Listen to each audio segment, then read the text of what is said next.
और बहुत ही ऊंचे लेवल के कवि थे। उनके मुख से अच्छे अच्छे बड़े बड़े लोग भी उनकी कविताएं, उनके जो स्तुति आदि है सुनने के लिए दर्शा करते थे। इसी वजह से तो राजा भोज ने उन्हें बुलवाया था। लेकिन आचार्य मांगत कहते हैं हम किसी के बुलाने से जाने वाले नहीं। राजा और राजा अपनी जगह पर है, तो राजा हैं अपनी जगह पर हैं, हम मुनिराज हैं और मुनिराज भक्ति के वशीभूत बन सकते हैं। लेकिन तुम अगर हुकुम शाही चला करके बुलाना चाहोगे तो हम उनमें से सुनने वाले नहीं हैं, क्योंकि हमारे ऊपर किसी का भी हुक्म नहीं चलता है। हमारे ऊपर हुक्म चलता है उन सिद्धों का और संतों का।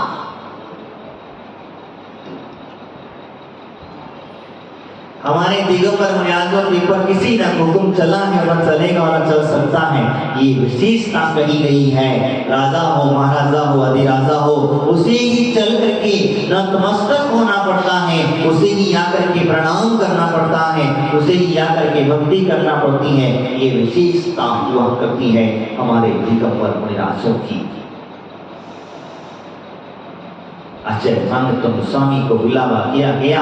उनके संतरी ने कहा गया कि चलो राजा ने तुमको बुलाया है। उन्हें महाराज हमारे सुन करके हम सुना कर गए, सुन करके हम सुना करके उन्हें कहा ऐसे कोई प्रवासता नहीं बोलते थे। तो कहते और भी और ज्यादा तेज में कर दिया, तो उन्हें जबरदस्ती पकड़ करके राज दरबार में ले जाया जाता है। से जाते नहीं है, मन से नहीं जाते, और मन से चाहे बाहर आदि चले जाते हैं, महलों में जाते हैं और वहीं उनको धर्म उपदेश आदि सुना करके आ जाते हैं। उसे क्यों बुलाया है, किसके लिए बुलाया है? जब पूछा गया तो उसने कहा आपके मुख से बहुत अच्छी सुंदर कविताएं कभी सुनाते हो, तो चलो हमारे राजा को सुनने की इच्छा भी। अच्छा, कभी कभी विरासत के पास पहुंच जाते और अपने टूटे फूटे क्वेश्चन प्रश्न उत्तरों को लेकर के महाराज सुना। कहो एक जगह हम थे, शाम का टाइम था और भक्ति का संध्या का समय चला, महाराज भजन सुना। मैंने कहा अब मुझे भजन आता नहीं है तो बोलो नहीं सुना, वो सुनाना पड़ेगा, कुछ भी हो जाए कैसा भी। आप अरे मैंने कहा यार ये कौन सी तो बला फंस गई हमारी चीज। भक्ति के वशीभूत होकर के भक्त जो है गुरु को रिझाने की कोशिश करता है, वो तो ठीक है, लेकिन जबरदस्ती सुनाना ही पड़ेगा तो फिर गड़बड़ काम है। मैंने कहा ना सुनाई तो क्या करोगे? अगर ना सुनाए तो क्या करोगे? बता, मांगे तो की तरह हम लोग भी जेल में डाल दोगे।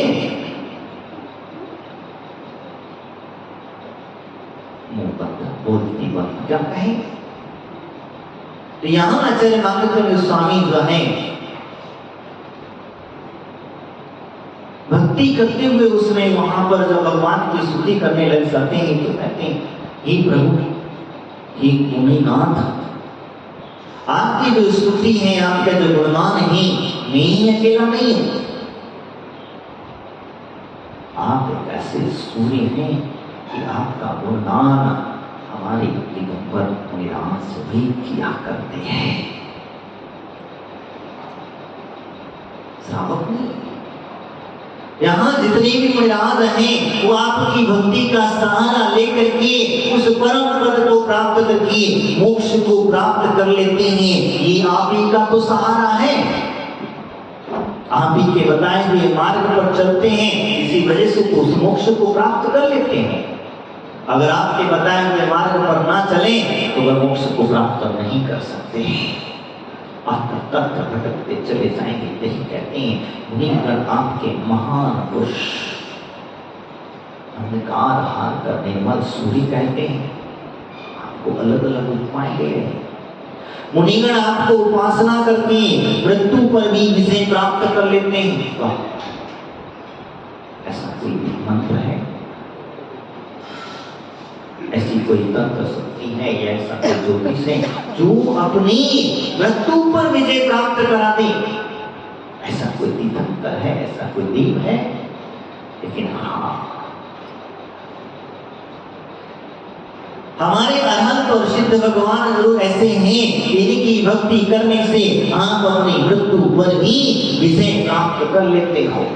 इसलिए हमारे मुनिगण जो होते हैं उनका देह त्याग होते हैं, छुड़ाया नहीं जाता। एक ज्ञान देह को छुड़ा दिया जाता है और एक देह को छोड़ दिया जाता है।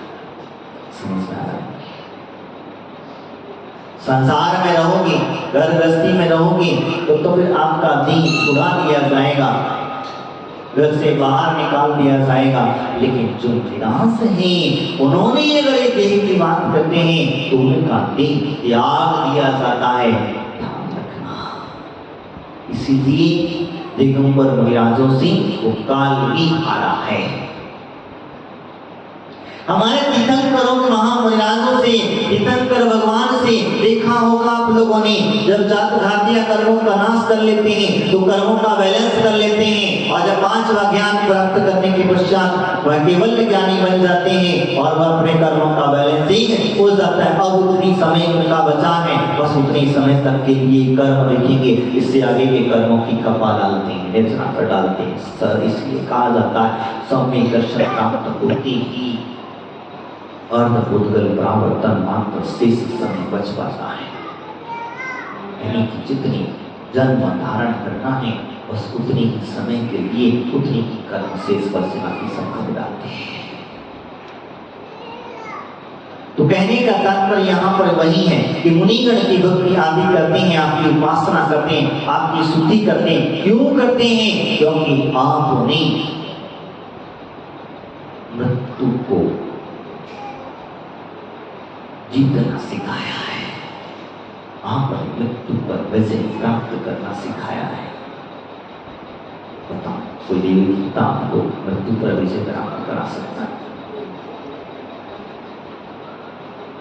देही परिवर्तन करने से कोई नहीं रोक सकता है। मुनि मंत्र औषधि आदि भी वहां काम नहीं करती हैं, लेकिन प्रभु की भक्ति वहां काम कर जाती है।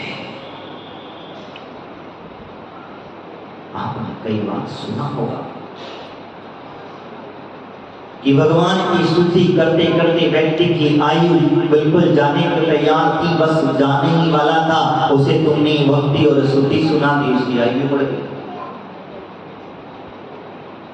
हो सकता है कभी कभी एक डॉक्टर जवाब देते, कह देते ले जाओ दीक्षा दिला दो, अच्छा होगा, घर में मरने से अच्छा है संन्यास पूर्वक संयम पूर्वक मरण, हाथ में पीछे कमंडल लेकर के मरण समाधि होगा। तो कहते हैं जैसे दीक्षा लेते ही उसकी आयु हस्ती फुस्ती हो, कोई बीमारी नहीं, कुछ लगने पता ही नहीं चलता। कई चीजों को सब ऐसा सुना जाता है, देखा जाता है। तो ये क्या प्रभाव है? ये प्रभाव वही है तप का और संयम का, और वही भगवान की भक्ति का स्तुति का प्रभाव है। पहली बात तो मरण समय पर हर किसी के भाव नहीं होते संयम लेने के।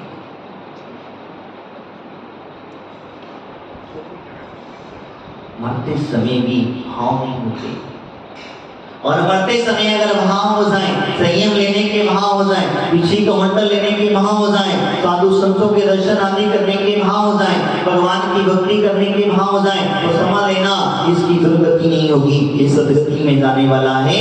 और ये नियम से स्वर्ग आदि को प्राप्त करते हुए मोक्ष को प्राप्त करेगा। वही व्यक्ति के भाव होते हैं, हर किसी के नहीं होते हैं।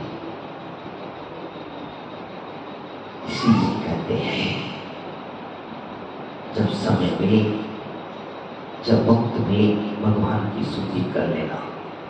थोड़ा सा समय मिले तो उनकी भक्ति आराधना कर लेना, उनका गुणगान गा लेना। पता नहीं किस समय किस घड़ी हमारा कर्म का बंद हो जाए, कब गति का बंद हो जाए, किस समय पर हो जाए। इसलिए कहते हैं हमेशा संध्या काल की वेलाओं में सामायिक आदि किया करते थे। आज सामायिक तो भूल गए, कहाँ बचा है टीवी सामायिक सामने है।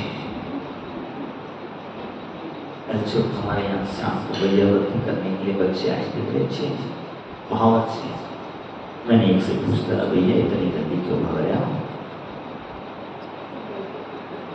दूसरा होता है महाराज, अभी इन्हें टीवी देखना है, अभी 2 घंटे टीवी देखेंगे, इसके बाद सोएंगे। मैंने कहा जब इतनी जल्दी सोने की नहीं है, 2 घंटा टीवी देखना है, तो आप रात के पास उठ करके 10 मिनट 15 मिनट और भक्ति कर लीजिए और रुक जाइए। आए देखने में जाने की तैयारी हो जाती है, तो कभी कभी ऐसा हो जाता है।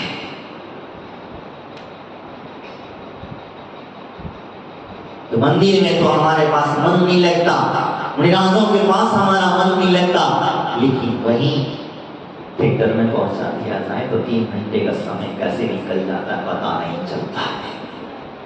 गलत तो नहीं कह रहा हूं?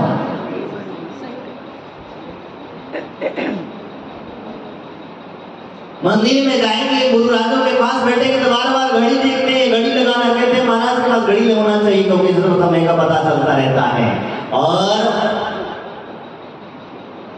घर में टीवी के सामने बैठ जाएंगे, 3 घंटा के 6 घंटा के रात पूरी भी निकल जाए तो भी पता नहीं चलता है। और फिर कहते हैं सुबह उठने में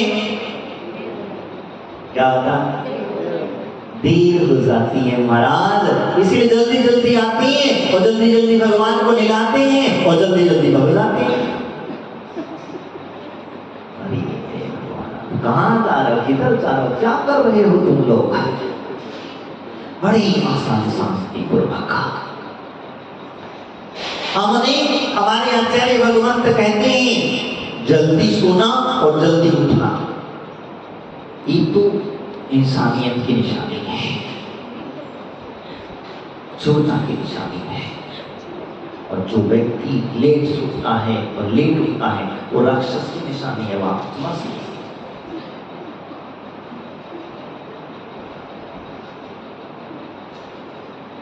जो व्यक्ति लेट सोता है और लेट उठता है वो राक्षसों का काम है, क्योंकि राक्षस होते हैं वही सोते हैं। सूर्य निकलने के पहले पहले तक उठ जाना चाहिए, तो हमारा जीवन शुद्ध और सत्य वातावरण का हवा लेता है, तो हमारा मन प्रसन्न रहता है, हमारा दिमाग मस्तिष्क सारा सब कुछ अच्छी तरीके से चलता है। लेकिन जिनका सूर्य उदय होने के पश्चात जो व्यक्ति उठते हैं वो ध्यान रखना,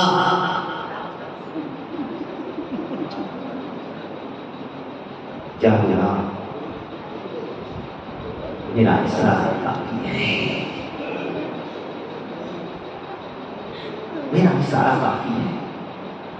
और जो व्यक्ति ब्रह्म मुहूर्त में उठता है, ब्रह्म मुहूर्त में उठ जाता है, उठ करके भगवान की भक्ति करता है, माला फेरता है, मंत्र आदि की माला फेरता है, स्तुति आदि करता है, वो व्यक्ति कहते महान पुण्य वाला व्यक्ति है, क्योंकि उसने कोई पूर्व में अच्छा कार्य किया होगा, शुभ कार्य किया होगा, इसी वजह से उसे इस ब्रह्म मुहूर्त की आराधना करता है। और जो ब्रह्म की साधना कर लेता है, ध्यान रखना उस महान ब्रह्म को प्राप्त करने में देरी नहीं लगती है, ज्यादा समय बाकी नहीं होता है। इसलिए कहते हैं ब्रह्म मुहूर्त में उठ जाना बड़ा सुंदर वातावरण होता है। उस समय पर उठने के पश्चात आपके आसपास का वातावरण सुबह की शुद्ध हवा, ताजी हवा का वातावरण हुआ करता है। लेकिन हमने का बासा खाने की जो आदत पड़ गई है, इसलिए बासे में ही कभी कभी कुछ कड़क शब्द कह देता, बुरा मत मानना, मैं तो तुम्हें जगाने की कोशिश कर रहा हूं, क्योंकि हमें बासा खाने की जो आदत पड़ गई है, इसलिए बासा बासा बासा पीछे की रोटी जिसको कहते हैं, तो हमारी बुद्धि भी पीछे की चलती है, आगे की चलने वाली खत्म हो गई है। इसीलिए मेरे बहनों, मेरी माताओं, मेरे पुरुष वर्गों, सुबह ब्रह्म मुहूर्त में उठो और उठ करके भगवान की भक्ति करो, स्तुति करो। 1 घंटा तो कम से कम समय दो, 2 घंटे समय दो, जितना समय हमारे पास हो सकता है, क्योंकि सुबह आप जल्दी उठेंगे, जल्दी भक्ति करेंगे, जल्दी स्तुति करेंगे, तो देखना आपका दिन इतना फ्रेश जाएगा, आपको दिन भर की सारी टेंशन, सारी थकान उस ब्रह्म मुहूर्त के उठने में निकल जाएगी। इतनी पॉजिटिविटी आ सकती है शरीर के अंदर। और जो व्यक्ति ब्रह्म मुहूर्त के बाद सो गया, आगे कहने की जरूरत नहीं है, उठने के बाद सो सकता है। हमारे सुभाष जी कह रहे महाराज उठने के बाद सो सकता है क्या? उठ गया, सूट गया, और सो गया तो सो गया। जो व्यक्ति सुबह उठ गया, हमारे बच्चे उठे, इन्हें सुबह सुबह जल्दी उठा, तो माताएं हमारी जल्दी उठे तो बच्चे जल्दी उठे। मेरी माओ, मैं तुमसे कह रहा हूं जल्दी सोइए और जल्दी उठिए। रात में टीवी कम देखिए, मोबाइल कम देखिए। इन आंखों पर हम लोगों ने इतना स्ट्रेस डालते हैं, इतना स्ट्रेस डालते हैं, ध्यान रखना आंखों के ऊपर जब प्रेशर आता है तो नींद आती चली जाती है। नींद आने का सबसे बड़ा रीजन है। अगर आपको नींद नहीं आ रही हो, कोई बात नहीं है, तो उसको मोबाइल साथ में रख लेना, सामने रख लेना और देखना, फिर उसे देखते देखते आपको नींद भी मोबाइल पड़ा रहेगा, चलता रहेगा। गलत तो नहीं कर रहा? ऐसा ही होता है, ये बात है। लेकिन हम लोगों ने हमारा परिवर्तन कर दिया, चेंजेस कर दिया। दिन भर का खान पान चेंज कर दिया। सुबह का खाना शाम को खाते, शाम का खाना रात में खाते। बताओ सर, तो शरीर क्या कहेगा? शरीर ने लोगों का घर बना लिया। रात में किया हुआ भोजन सड़ जाता है। कभी शरीर को एक अंग, एक पर्सन नहीं लगता। इसलिए हम बार बार, हमारे जैन साधु, हमारा जैन सिद्धांत इसलिए बार बार कहता है रात में कभी मत खाना, पाप से बच जाओगे और साथ साथ में शरीर को स्वस्थता से बच जाओगे, रोगों से बचोगे, दोनों चीजों से बचोगे। पाप के पाप से बच जाओगे और रोगों के रोगों से बच जाओगे। लेकिन कहते हैं महाराज पाप रात्रि भोजन है, अब क्या करें? कभी कभी होता धीरे धीरे जितना कोशिश करते हैं। हम लोग क्या करते हैं? सूर्य उदय को देखते, अंत को देखते रहते हैं। अभी थोड़ा सा बचा है, 5 मिनट का, जल्दी जल्दी फटाफट फटाफट फटाफट 5 मिनट का बचा है, इसलिए जल्दी जल्दी कर ले। अरे मेरी माताओं, हमारे आचार्यों ने कहा है, स्पष्ट कह दिया, सूर्य अस्त होने के 2 घड़ी पहले पहले तक भोजन हो जाना चाहिए। क्यों? क्योंकि इसलिए कहा, क्योंकि सूर्य उदय के समय, अंत के समय पर थोड़ी बहुत जो रोशनी बचती है, जो सूर्य की किरणें बचती हैं, उससे आपका जो भोजन है, जठर अग्नि है, ये अग्नि को बचाने में कार्य करता है। हम भूल गए। पूर्व के लोग जल्दी भोजन कर लिया करते थे, इसी कारण था। आजकल हमारे माताएं सुबह सुबह फास्ट करती हैं, नाश्ता करते हैं। कितना नाश्ता करते? महाराज इतना नाश्ता खाते, ज्यादा नहीं खाते हैं। मेरी सुनो, अगर आपको स्वस्थ रहना है तो, डॉक्टर की दवाइयों से बचना है तो, मैं आपको जो बता रहा हूं, बहुत सुंदर मंत्र बता रहा हूं। सुबह सबसे पहले पेट भर के भोजन करना।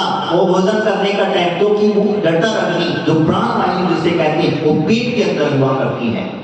और जिस समय पर पेट के अंदर में प्राण वायु है, अगर उस समय पर आपने भोजन किया है तो वो भोजन आपके शरीर को स्वस्थता प्रदान करेगा। और वो भी भरपेट करना, कंजूसी मत करना, इतना उतना मत खाना, दूध पी करके काम मत चला लेना। सुबह हर पेट खाना, जितना पेट खाना है उतना खा लेना, क्योंकि वो दिन भर में आपका डाइजेशन हो जाएगा, पच जाएगा, और जितना भी वजनदार भोजन करोगे उतना अच्छा रहेगा। दोपहर का समय है, अब क्या करें? उस समय पर करना हल्का भोजन, और शाम के टाइम बिल्कुल हल्का भोजन करना, जिससे पचने में आसानी हो सके, ऐसा भोजन करना। लेकिन हम उल्टा करते हैं, सुबह हल्का वजन करते हैं, दोपहर में उसे और थोड़ा भारी कर लेते हैं, और शाम को खूब दबा के खाते हैं, दबा के नींद आती है। ये मैं आपके शरीर स्वास्थ्य संबंधी कह रहा हूं, और इसीलिए कह रहा हूं कि आप पाप से भी बच सके और अपने शरीर के स्वास्थ्य को भी रख सके। क्योंकि आपका शरीर स्वस्थ रहेगा तो आप भगवान की भक्ति आराधना आदि कर सकोगे। अगर स्वास्थ्य ठीक नहीं रहेगा तो फिर आप लाख कोशिश करो, लाख चाहे करो, लेकिन भगवान की भक्ति नहीं कर पाओगे, स्तुति नहीं कर पाओगे। कई दिन तक आज कर हमारी माताओं को